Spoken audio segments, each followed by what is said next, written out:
ladies and gentlemen, my name is Kevin Jackwitz. Welcome to the Kaged match, and I'm finally pretty much caught up. I'm, running this Tuesday night after Monday Night Raw, but I should be good to go for tomorrow for AEW and NXT. I had a lot to catch up on. I spent like 2 weeks on After Effects and only After Effects, so I had a lot to catch up on for 4 channels. So finally back into the swing of things. We are here for Monday Night Raw, and this is for 11/4/19. You open up right away with Triple H. He shows up. He's got a few limos with him, so you kind of expect NXT. And then they cut to the beginning credits, and then right after that, the first thing you have is Paul Heyman and Brock Lesnar. They come down to the ring. Paul Heyman cuts a big promo about Brock Lesnar's pissed off. He wants Rey Mysterio, and he's going to tear the place apart until he finds Rey Mysterio. And so just before they cut to commercial, you see him backstage roughing some dude up looking for Rey. Basically the same thing when you come back from commercial. You see Brock Lesnar in the backstage area roughing people up looking for Rey. So he's kind of going on a rampage there. Then you get Asuka and Kairi Sane versus Charlotte Flair and Natalya. This is a match they've had a couple of weeks running now. Don't know what the point of it is. Charlotte and Natalya just happened to fall into a tag team situation with no explanation, and that's the problem with WWE is they don't take the time to storyline these things out. They just happen and you don't know why, and you're confused and none of it makes sense. So that's one issue. Another issue is naming teams the Kabuki fucking Warriors. I hate that name. Asuka and Kairi Sane are very good. I really like Kairi as a heel too. She's got these mannerisms that are really, really cool in the ring. When she turns on this new gimmick, I really like it. But at the end of the day, Charlotte Flair and Natalya win, of course, for some reason. Even though Asuka and Kairi Sane are the tag champions, they're always losing all of a sudden. So then you get Lesnar and Heyman. They come back out, and this time they go up to the commentary table, and they're asking the guys where Rey Mysterio is. Turns Brock Lesnar's attention to Jerry Lawler, and Paul Heyman makes a really big, nasty dig about this time they're not going to bring you back when you die at commentary live on TV. There's a very fine line between using real life situations and just being tasteless, and I honestly think that crossed the line. Like, I understand it's storyline and people are using, but the dude actually had a heart attack on live TV. It's kind of tasteless, in my opinion. So after that, Dio Madden, the other announcer, stands up, gets in Brock Lesnar's face. Brock Lesnar F5s him. Then out comes Rey Mysterio with a lead pipe and goes to working on Brock Lesnar's leg. Really goes after, smashes him in the leg a few times, and then cracks him in the head with his WWE Championship. And so Rey Mysterio kind of gets one up. Go to commercial, come back. Rey Mysterio cuts a really impassioned promo. I really like his promo work. Where he says he's not done with Brock Lesnar and he wants to take his belt away too. So apparently that is going to be a match for Survivor Series, Rey Mysterio versus Brock Lesnar. I'm not mad at that. I'm really not. I like Rey Mysterio and I like Brock Lesnar, to be very honest. So it should be a very cool, interesting David and Goliath story. Then you get Cedric Alexander versus Buddy Murphy, 2 guys that have had a couple of matches here lately. Really good matches all the way around. 2 incredible athletes. And Buddy Murphy takes the win. They've been building up Buddy Murphy, it seems like, for a while. He's gotten a few big wins. So hopefully they actually do something with that. Then after that match, you get a Seth Rollins promo.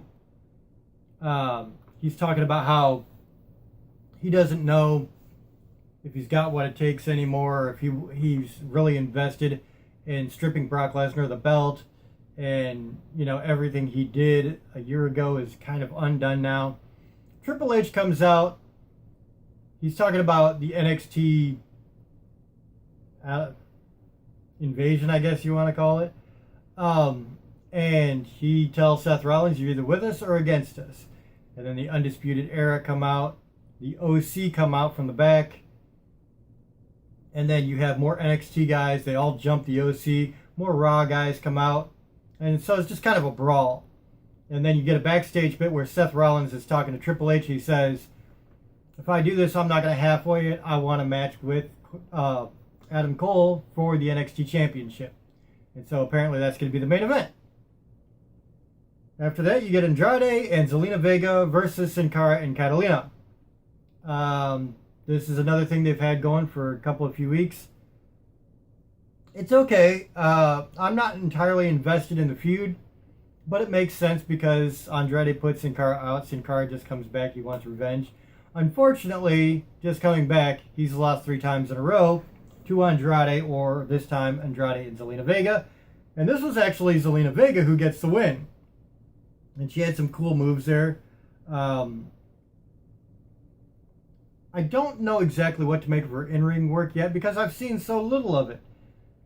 She's got some cool moves, but that's really all I've got so far. I really like her promo work.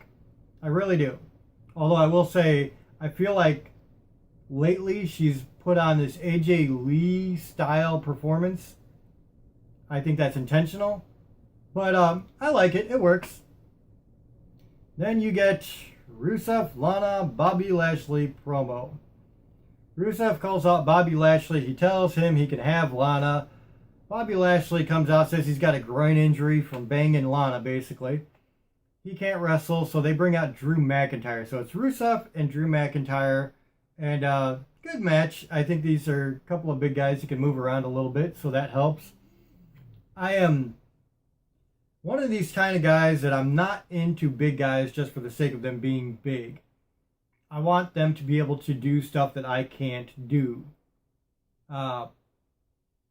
Being muscular isn't always that impressive to me. And that's why I do like Drew, especially Drew McIntyre, but I do like Rusev too, because they're big guys that are a little bit more agile. They can pull off some moves that other big guys wouldn't be able to. I really like seeing that.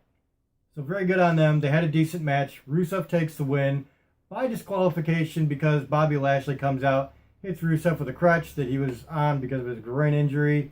And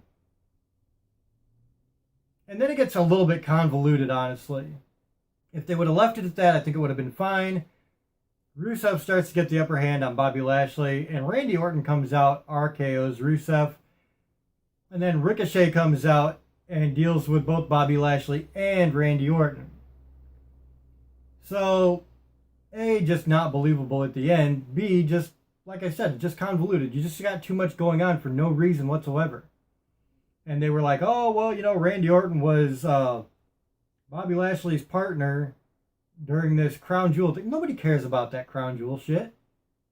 It's over, it's done with. Quit just throwing people in to throw people in. That's my thought on it. Then Charlie is interviewing Becky Lynch backstage, and Becky Lynch is cutting a promo saying that, you know, she's looking for Shayna. Shayna actually steps up, asks Charlie if she can take her spot, and then Shayna Baszler and Becky Lynch have a nice little face-to-face interview. There wasn't any kind of fighting going on, but the barbs were good. The intensity in the promos were good. They stand up, they're face-to-face. You know, they're both like, you know, I'm glad I had this chance to talk to you. But it was really good, man. I really liked it. After that, you get the OC. AJ Styles cut the promo. And they take on Humberto Carrillo and the Street Profits. And I kind of figured the OC was going to go over just because of everything they did at Crown Jewel. You know, Luke and Carl winning the best tag team in the world. AJ's already gone over Humberto. So it was a good match for what it was, and the OC did in fact win. So not much of a surprise there, but good. Then you get the Viking Raiders versus the East Hampton Polo Boys, which was just a couple of local guys that were, you know, ridiculously dressed. Didn't do anything for me because you already knew the Viking Raiders were going to go over. You've seen them throw a couple of guys around for a few minutes, and that was it. And then they cut a short promo, and they got to quit doing this, honestly. You've got a roster, use your roster. That's my thoughts. Then you get Seth Rollins versus Adam Cole, which is the main event. Really good match. Adam Cole, just absolutely amazing. He's put on a killer match with Daniel Bryan and now Seth Rollins and a bunch of other people from NXT, honestly, let's be honest. So yeah, man, it was really cool until the end. Really didn't make any sense. It looked like they wanted to see who was going to win, Seth Rollins or Adam Cole, to lead NXT. And instead, the rest of Undisputed Era jump in the ring before the match finishes. So Seth Rollins gets the DQ win, technically. He's getting beat down by the Undisputed Era. And of course, that leads to a fiasco. Raw comes out, NXT comes out, and there's this big brawl to end the show, and that's what it was. It was just a big brawl. I really think that if they would have thought this through a little bit more, it would have been solid to either have Adam Cole go over Seth Rollins or Seth Rollins actually win the championship belt and lead NXT. The way they did it didn't do anything for me. It really didn't. It was just a big waste of space. It was a cool match with a shit ending. And that is one of the problems with WWE. So this was... I have mixed feelings about a lot of shows, but this one in particular I really had mixed feelings for. I really liked what they did with Lesnar and Rey Mysterio, and, you know, it took a few segments, so I thought it was really good. A couple of good matches here. Alexander Murphy was good. And I actually liked what Andrade and Zelina were doing. You know, nothing bad there. Rusev McIntyre was a good match. Really liked the Shayna Baszler Becky Lynch promo. Thought that was good. But, like, the ending wasn't that great for me. Viking Raiders was what was the predecessor to the ending. That did nothing for me because they're taking on a couple of local nobodies. So you finished on kind of a weak note after a decent program. I mean, it had its ups and downs, and that's indicative of everything that's wrong with WWE right now. They can't stay solid. They can't be constant with anything. I do think this was slightly above average, though. I think some of the matches they had made it fun, made it, you know, entertaining enough. So I'm going to give it a 6.5 out of 10 because I feel it was slightly above average. Wasn't great. Got a lot to do to work on these shows, which I don't know if they're ever going to get back to that because let's face it, I've been saying that since 2003. So I just don't see any big changes in WWE. They don't seem too concerned about anything. So ladies and gentlemen, that's where I'm at. 6.5 out of 10. Let me know what you think in the comments below. If you enjoyed this, hit the like button, subscribe, and share. My name is Kevin Jackowitz. Kaged Nation, out.